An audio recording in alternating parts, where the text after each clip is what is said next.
2020년 7월 12일 성령 강림절 6번째 주일입니다. 우리 다 같이 인내성 찬양 드리시면서 예배 시작하겠습니다.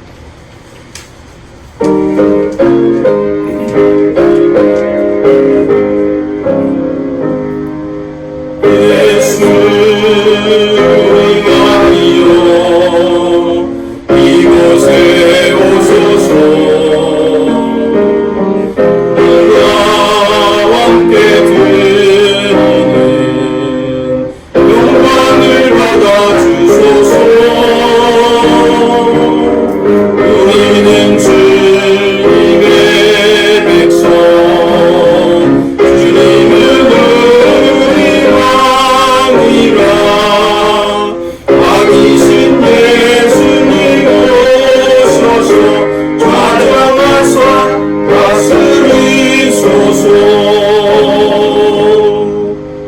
하나님은 영이시니 예배하는 자가 신령과 진정으로 예배할지니라.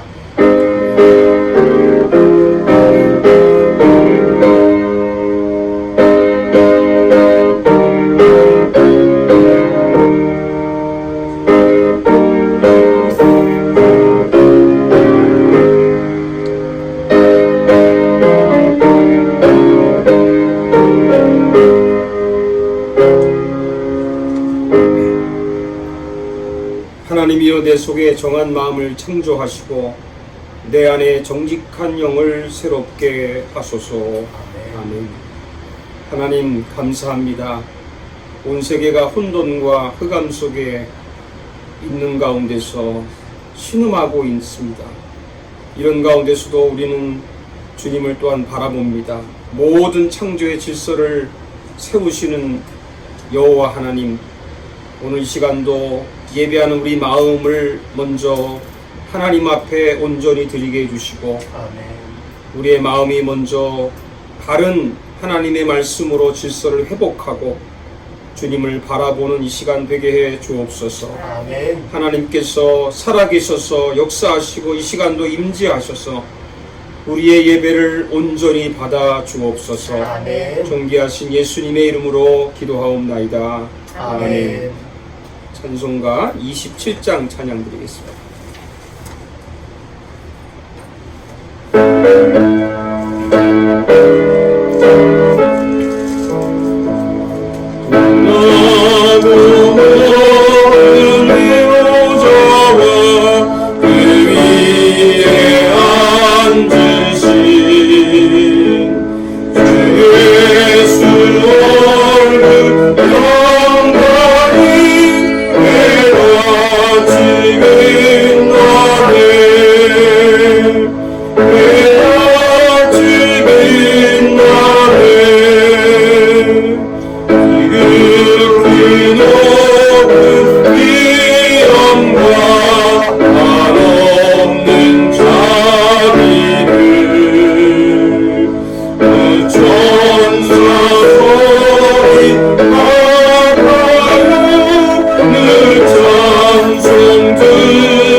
사도신경으로 신앙 고백드리겠습니다.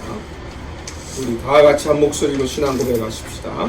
나는 전능하신 아버지 하나님 천지의 창조주를 믿습니다. 나는 그의 유일하신 아들 우리 주 예수 그리스도를 믿습니다. 그는 성령으로 잉태되어 동정녀 마리아에게서 나시고 본디오 빌라도에게 고난을 받아 십자가에 못 박혀 죽으시고 장사된 지 사흘 만에 죽은 자 가운데서 다시 살아나셨으며 하늘에 오르시어 전능하신 아버지 하나님 우편에 앉아 계시다가 거기로부터 살아있는 자와 죽은 자를 심판하러 오십니다. 나는 성령을 믿으며 거룩한 공교회와 성도의 교제와 죄를 용서받는 것과 몸의 부활과 영생을 믿습니다. 아멘. 제가 찬송가 280장 찬양 드리겠습니다.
오늘 주신 하나님 말씀 같이 보겠습니다. 마태복음 4장 12절에서 17절까지 말씀드리겠습니다. 마태복음 4장 12절에서 17절까지 제가 말씀 봉독할 때 여러분도 마음을 여시고 하나님 음성 들으시기 바랍니다. 예수께서 요한이 잡혔음을 들으시고 갈릴리로 물러가셨다가 나사렛을 떠나 스불론과 납달리 지경 해변에 있는 가버나움에 가서 사시니 이는 선지자 이사야를 통하여 하신 말씀을 이루려 하심이라 일렀으되 스불론 땅과 납달리 땅과 요단강 저편 해변길과 이방의 갈릴리여 흑암에 앉은 백성이 큰 빛을 보았고 사망의 땅과 그늘에 앉은 자들에게 빛이 비추었도다 하였느니라. 이때부터 예수께서 비로소 전파하여 이르시되 회개하라 천국이 가까이 왔느니라 하시더라. 아멘. 예, 오늘 예수님 찾기 두 번째 시간으로 믿지 말라 하는 제목의 말씀을 나누겠습니다. 예수님의 첫 설교가 우리가 생각하는 대로 믿어라 그런 설교가 아니고 회개하라 라는 것입니다. 매우 중요한 일이죠. 그래서 오늘 제목이 믿지 말라 이렇게 하니까 뭐 지난주와 마찬가지로 좀 이상하게 들릴 수도 있습니다. 근데 이렇게 좀 바꾸면 우리가 좀 쉽게 이해가 될 수 있어요. 믿지만 말고 회개하라. 아멘. 믿지만 말고 회개하라. 오늘 17절에 말씀하기를 이때부터 예수께서 비로소 전파하여 이르시되 회개하라 천국이 가까이 왔느니라 하시더라. 사실 보면 창세 이후로 하나님의 메시지는 동일합니다. 그것은 회개하라.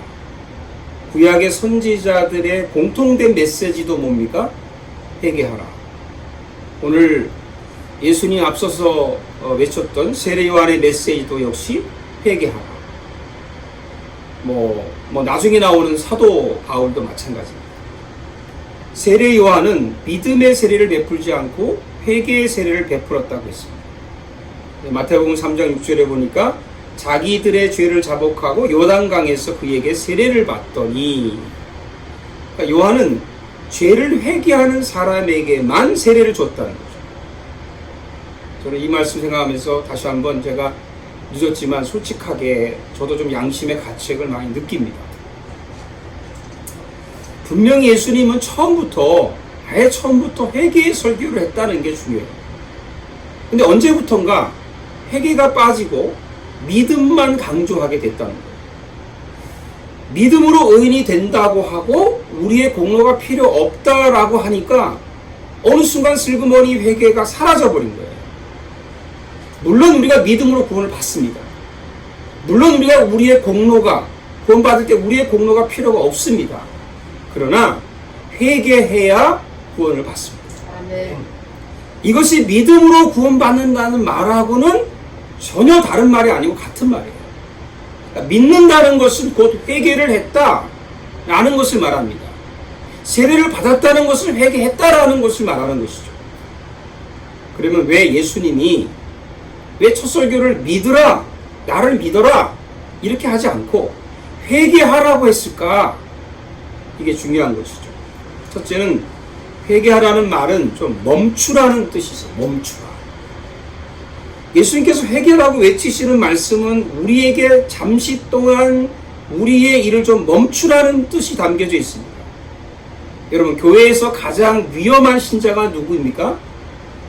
저는 생각할 때 회개 없이 일만 하는 사람, 회개 없이 예배 드리는 사람, 회개 없이 찬송하고 기도하는 사람입니다. 근데 진짜 무서운 것은 회개 없이도 일을 잘 할 수 있다는 것이에요.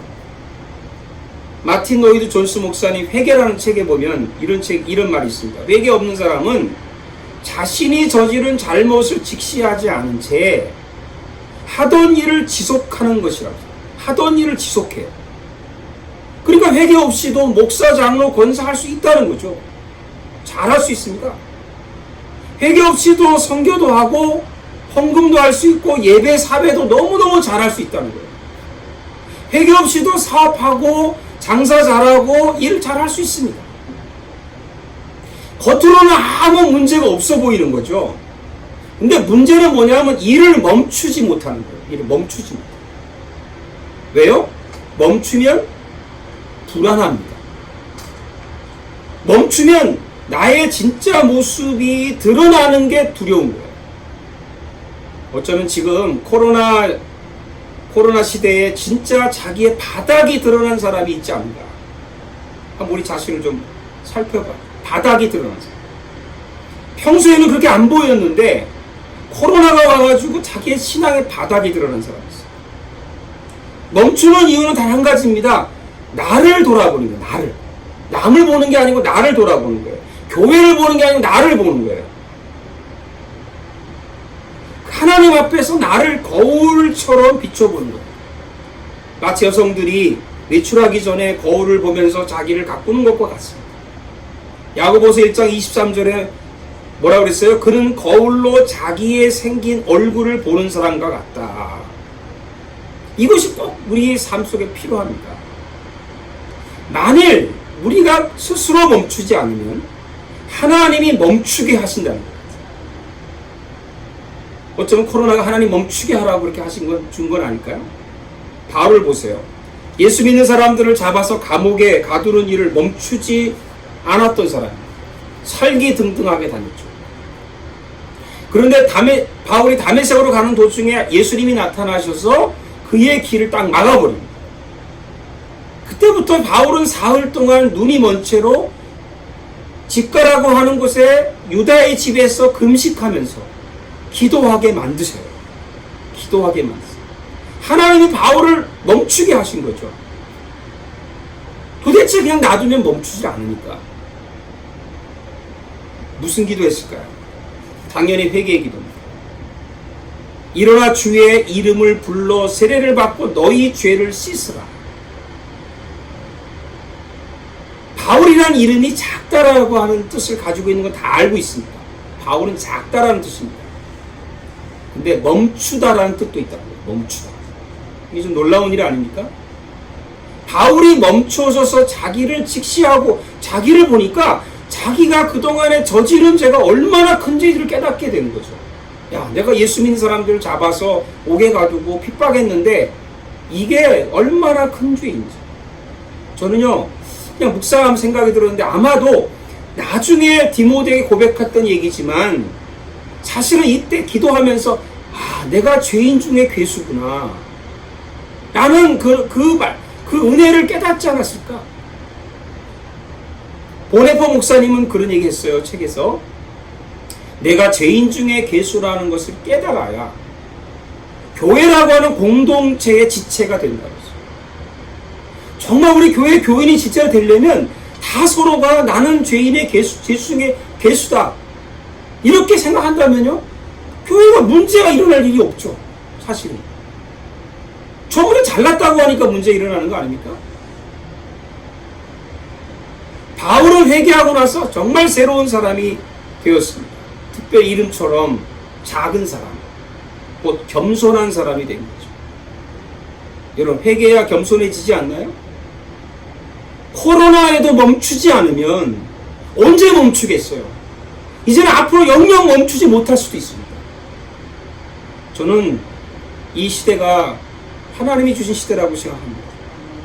우리 모두 잠시 좀 멈추고 먼저 회개부터 할 수 있기를 축복합니다. 아멘. 둘째는 예수께서 회개하라고 하는 말은 죄를 향해서 전쟁을 선포하신 거예요. 뭐 범죄와의 전쟁 뭐 이런 거죠. 인류의 문제가 뭔가요? 코로나입니까? 경제 문제입니까? 환경 오염입니까? 에이즈입니까? 동성입니까? 아닙니다. 인류의 문제는, 최대 문제는 죄예요. 죄. 우리는 그걸 깜빡 잊어먹습니다. 그런 걸 다른 걸 다 대치시켰기 때문에 문제가 생깁니다. 창세 이후로 하나님은 죄와 씨름하셨어요. 죄와. 끊임없어요. 예수님이 이 땅에 오신 목적이 뭡니까? 죄 문제 해결하기 위해서 오신 거 아니에요? 다른 목적이 또 있나요? 마태복음 9장 13절에 나는 의인을 부르러 온 것이 아니요 죄인을 부르러 왔다. 누가복음 5장 32절은 좀 더 분명합니다. 내가 의인을 부르러 온 것이 아니라 죄인을 불러 회개시키러 왔다. 예수님 분명히 말씀하세요. 죄인을 불러서 회개시키러 왔대요. 죄와의 전쟁은 마귀와의 전쟁이라고도 할 수 있습니다. 왜냐하면 요한 1서 3장 8절에 보니까 하나님의 아들이 나타나신 것은 마귀의 일을 멸하러 하십니다. 여러분 계시록 다 읽어보셨죠? 계시록 마지막 전쟁이 뭡니까? 마귀와의 전쟁이죠. 왜 그럴까요? 마귀는 죄를 짓게 하는 자입니다. 죄 덩어리죠. 죄 자체입니다. 요한일서 3장 8절에 있는 것처럼 죄를 짓는 자는 마귀에게 속하나니 마귀는 처음부터 범죄합니다. 마귀가 죄의 아비예요. 죄를 지으면 마귀의 종이 되고요. 마귀의 종이 되면 또 죄를 짓습니다. 이 악순환이 계속되는 거예요. 이걸 모르고 있는 거예요. 죄가 얼마나 무서운지 우리는 간혹 깜빡 잊어먹습니다. 죄를 너무 우습게 여겨요. 너무 가볍게 여겨요. 왜 예수님이 가버나움에 가셨을까? 그 뜻이 있습니다. 거기서 왜 회개하라고 외치셨을까? 그 뭐 백그라운드가 크지만 이 납달리와 스불론이라고 하는 이 지역에 있는 북이스라엘, 솔로몬 이후에 갈라졌던 북이스라엘 왕국에 속했던 그 지역이거든요. 결국은 그 땅은 북이스라엘은요, 여러분 아시다시피 그 왕들이 한 번도 하나님을 섬긴 왕이 없습니다. 그 중에 특별히 아합이라는 왕이 아주 정말 지독한 왕이죠. 사악한 왕 이세벨과 이스라엘 땅에 바알과 아세라를 데리고 들어온 대표적인 왕이 아합이 아닙니까? 그게 남유다까지 미칩니다. 그런 땅에 예수님이 가셔서 그 가버나움에 가셔서 그 회개하라는 말씀을 선포하신 첫 설교를 하신 그 이유가 있는 거죠. 그것은 내가 죄 문제 해결하겠다. 수백 년 동안 내려온 이 죄를 끊어버리겠다는 거죠. 그런 메시지가 그 안에 담겨져 있습니다. 그런 상징적이고 실제적인 의미가 있습니다. 물론 예수님이 다른 일도 하셨죠. 대표적으로 병을 고치는 일이었어요. 그런데 병 고치는 일에도 보면 예수님이 병 고칠 때도 하신 일이 있습니다. 그것이 뭐냐면 죄사함이에요. 중풍병자에게 뭐라고 했습니까? 작은 자에 안심하라. 내 죄사함을 받았느니라. 병 고치기 전에 죄사함을 먼저 얘기하셨어요. 그랬더니 서기관들이 수근수근거렸죠. 예수님이 뭐라고 말씀하셨습니까? 인자가 세상에서 죄를 사하는 권능이 있는 줄을 너희로 알게 하라. 이거 엄청난 선포입니다. 병 고치는 문제, 그건 비교가 안 되는 거죠. 죄를 사하는 권능이 있다는 거죠, 예수님에게. 예수님만이 죄를 해결할 수 있습니다. 예수님만이 마귀의 권세를 멸할 수 있습니다. 예수님만이 흑암과 사망 속에 있던 스불론과 납달리 땅에 빛과 생명을 줄 수 있는 거죠. 예수님만이 저는 코로나 세상에 소망을 줄 수 있다고 믿습니다. 아멘. 어떻게 해요? 회개하면 됩니다. 다른 길이 없습니다. 예수님의 말씀이죠. 근데 짝퉁 회개하면 안 되는 거예요. 예를 들면 제가 죄를 졌습니다. 근데 그럴 만한 이유가 있어요. 그렇게 하면 안 됩니다. 내가 꼭 회개해야 되나요? 그냥 잘할게요. 그것도 안 됩니다. 앞으로 잘할게요? 그거 안 돼요. 회개하고 해야 돼요. 꼭 내가 사과해야 되나요? 내가 꼭 용서를 빌어야 되나요? 그냥 잊어버리든지 상대가 사과하고 용서하면 내가 할게요. 그것도 안 되는 거죠. 이거 모두가 다 짝퉁 회개예요. 그 마귀의 거짓말일 수도 있습니다. 예수님은 그냥 회개하라고 하셨어요. 그 앞에 아무 서술이 없어요. 회개하라. 그냥 회개하면 죄도 꼼짝 못하지만 마귀도 두 손을 들어요. 마귀가 제일 무서워하는 게 뭐예요? 우리가 회개하는 거예요. 회개는 마귀의 머리를 깨트리는 거죠. 가장 강력한 무기가 회개입니다. 그러니까 우리가 다른 핑계 이런 거 변명하지 말고 회개부터 합시다. 아멘. 셋째는 예수님께서 회개하라고 외치신 이유가 뭐냐? 천국의 복을 누리라는 거죠. 천국의 복. 회개하라 천국이 가까이 왔느니라 이랬잖아요. 천국이 가까이 왔느니라. 천국이 가까이 왔다는 이 한마디를 가지고 학자들은요 또 여러 가지로 해석이 많아요. 성경이 어려운 게 아닌데 너무 어렵게 만들어. 학자들은 항상 말을 어렵게 만들어요. 예. 다 유명한 학자들입니다. 그거 하나 가지고 책 하나를 쓰고 그래요. 근데 분명한 것은 다 제하고 그 얘기하려는 게 아니고 회개와 천국이 연결되어 있다는 거죠. 예수님 설교에 회개하라 천국이 가까웠다. 회개와 천국이 연결되어 있어요. 왜 그럴까요? 간단히 생각하면 회개하면 천국 간다는 말 아닙니까? 천국의 복을 누린다는 말 아니겠어요? 어떤 사람이 그런 얘기해요. 구원받은 목적이 있고 천국 가는 것만 있는 거냐? 이렇게도 비판하는 사람도 있습니다. 물론 예수 믿는 목적이 천국에만 가는 것은 아닐 거예요. 그러나 구원의 궁극적인 목적은 천국 아닌가요? 아멘. 만약에 부자처럼 막상 죽고 나니까 음부에 가 있다면 얼마나 허망하고 억울하겠습니까? 교회 열심히 다녔는데 얼마나 허망하겠어요. 보세요. 예수님이 하신 팔복설교의 처음과 끝이 천국입니다. 심령이 가난한 자는 복이 있나니 천국이 그들의 것입니다. 의를 위하여 핍박을 받은 자는 복이 있나니 천국이 그들의 것입니다. 아니 계시록의 마지막 장이 끝나는 게 뭐예요? 천국에 대해서 얘기한 거 아니에요? 계시록의 끝이? 이사야의 핵심이 뭡니까? 천국의 회복 아닙니까? 사람과 새 땅에 대한 회복 아니겠어요? 그건 에덴의 회복 아니에요? 근데 어느 순간에 이 천국도 다 사라져버린 거예요. 회개가 없으니까 천국도 없어진 거예요. 그래서 이 땅에서 잘 살고 형통한 거, 말은 천국을 얘기하지만 사실은 이 땅에 잘 사는 것에 대해서 성공과 출세에 매달려 있지 않습니까? 우리 교인들이? 우리 목사님들이 그렇게 설교하지 않나요? 저 자신부터. 스데반의 천국에 대한 확신이 없었다면 돌에 맞아 순교할 수 있었을까? 여러분 사도행전의 7장에 보면은 선교하는 장면이 나올 때 거기 자세히 보면 56절에 이런 말씀이 보라 하늘이 열리고 인자가 하나님 우편에 서신 것을 보노라. 지금 스데반이 보고 있는 거 자기 눈으로 스데반은 천국을 본 거예요. 뭐 요즘에 천국에 갔다 왔다 뭐 이런 사람들이 많이 나타나잖아요. 스데반은 천국을 봤습니다. 갔다 온 게 아니고 천국을 보고 있는 거예요. 하나님을 보고, 물론 하나님의 영광일 수 있지만 형상이 아니니까 이렇게 우리처럼 뭐 인간이 아니니까 하나님의 영광을 본 거죠. 근데 예수님이 그 하나님 우편에 계신 예수님을 봤다는 거예요. 이게 얼마나 놀라운 일이에요. 그리고 55절에 말, 더 중요한 것이 스데반이 이 볼 때가 언제냐면 성령 충만하여 본 거예요. 성령 충만할 때 봤어요. 뭐 성령 충만이라는 게 무슨 우리 자꾸 여러 가지로 해석할 수 있지만 천국을 보는 거예요. 천국. 그럼 우리가 어떻게 성령을 받습니까? 물론 여러 가지로 얘기할 수 있지만 사도행전에 보면 회개해야 받는 거예요. 성령 충만했던 베드로가 첫 설교를 하잖아요. 설교를 듣는 사람들이 막 은혜를 받고 뭐 이렇게 돼야 되잖아. 형제들아 어찌할꼬. 뭐 내가 어떻게 하면 되겠습니까, 선생님? 베드로 사도에 어떻게 하면 은혜를 받았는데 내가 어떻게 리스판스를 해야 됩니까? 베드로의 대답이 뭐예요? 첫 마디가 회개하라.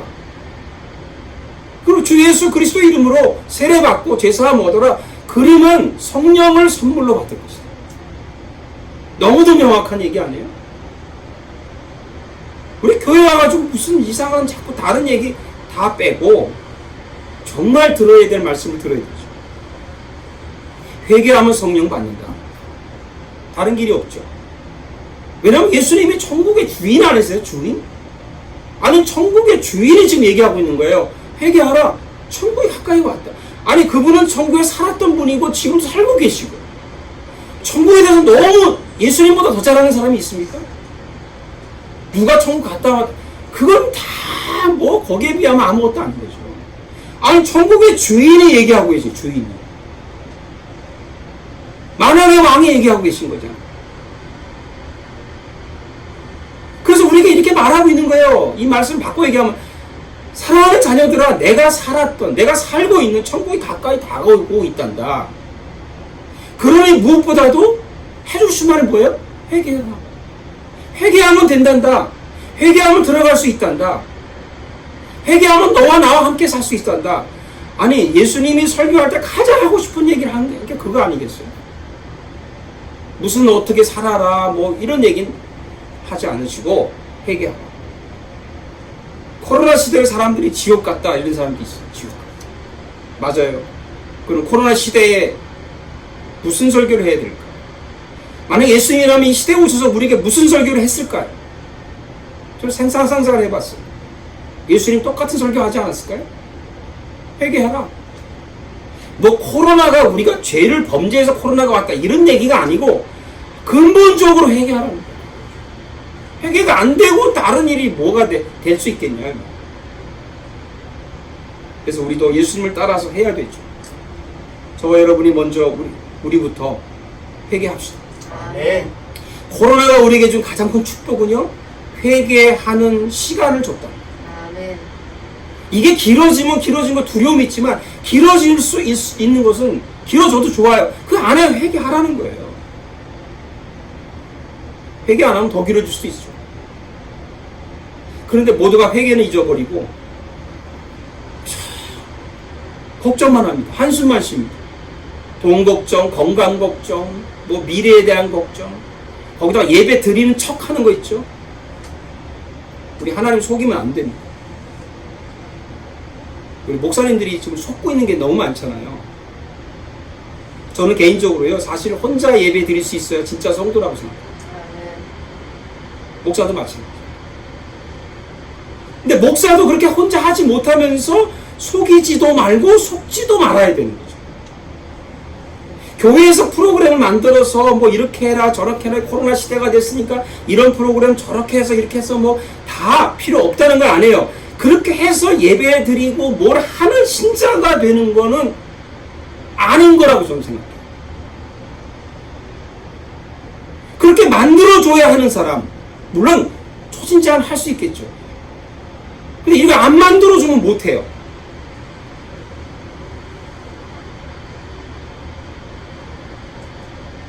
예수님처럼 혼자 나가서 제자를 보여준 거예요. 보자, 제자들에게 새벽기도 하고 산기도 들기도 하시고 혼자서 예배 드리시고, 바울은 감옥에 들어가서도 혼자 예배 드리지 않았습니다. 정혜로 권사님 말씀드려 죄송한데, 권사님 이제 가끔가다 뵈면 자 교회는 못 오시고 온라인 예배도 우리 영상도 못 보시지만 혼자서 집에서 성경 읽고 믿음을 지키십니다. 저를 믿어요. 이렇게 말씀드려도 모르지만 한번 우리 저기 뵀는데 매주마다 헌금을 다 봉투에다 넣어서 날짜별로 해가지고 모아다 저한테 주시더라고요. 뭐 헌금을 들었다고 해서 그 헌금에 대한 그게 아니라, 이분은 정말 마음이 있구나. 예배하는 마음이 있고 하나님에 대한 마음이 있다라고 생각이 되는 거죠. 우리 그렇게 하고 있나요?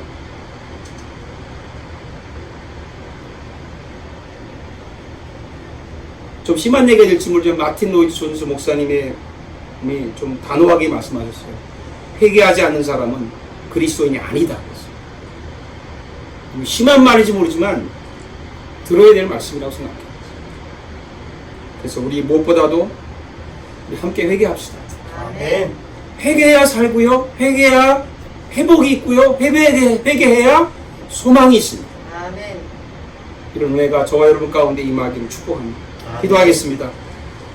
할렐루야. 주님 감사합니다.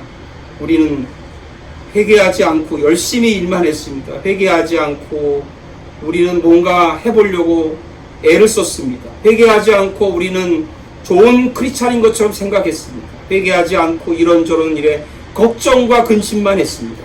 회개하지 않고 한숨 쉬고, 회개하지 않고 우리는 정말 하나님 앞에서 정말 잘못된 일을 했던 것을 회개합니다. 주님, 저희를 용서하시고 긍휼히 여기시고 다시 한번 주님 이 코로나 시대에 내 자신을 돌아볼 수 있게 해주시고, 말씀 앞에 거울 앞에 서서 내 자신을 돌아보며 회개하는 그런 삶이 될 수 있도록 축복해 주시옵소서. 아멘. 예수님의 이름으로 기도하옵나이다. 아멘. 오늘 이 시간에는 주님께 드린 예물 봉헌하도록 하겠습니다.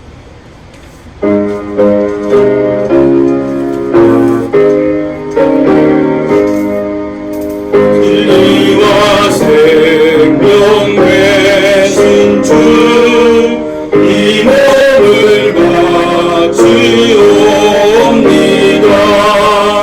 믿음과 소망 사랑에 한마음 되게 하소서. 아멘. 살아계신 하나님 감사합니다.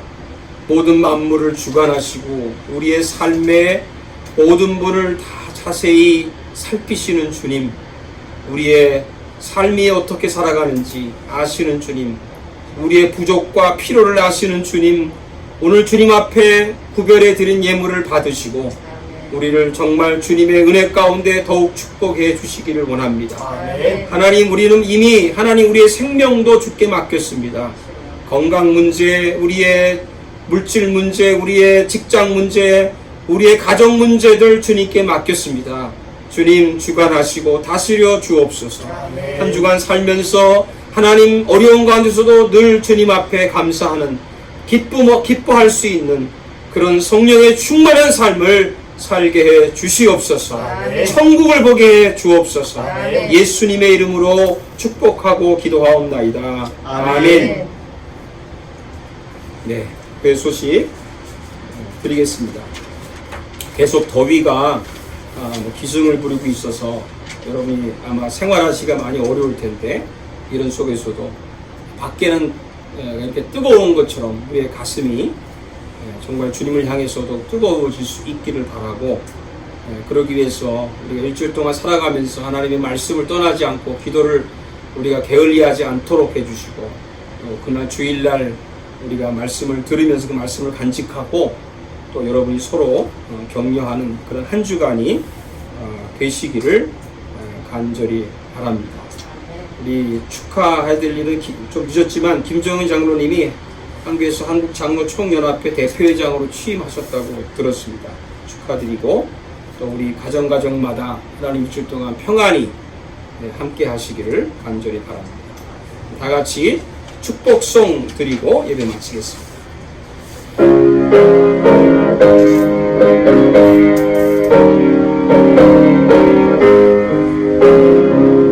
주 하나님 독생자 예수 날 위하여 오시었네. 내 모든 죄 다 사하시고 죽음에서 부활하신 나의 구세주 살아계신 주 나의 참된 소망 걱정 근심 전혀 없네. 사랑의 주의 발길인 너하니 내 모든 삶의 기쁨 늘 충만하네. 이제는 우리 주 예수 그리스도의 은혜와 우리 하나님 아버지의 큰 사랑과 성령의 교통하심이 우리 사랑하는 모든 양문 가족들, 가정, 그의 기업, 모든 삶 머리머리 위에, 우리 사랑하는 조국과 캐나다 위에 이제로부터 영원토록 함께 하시기를 간절히 축원하옵나이다. 아멘.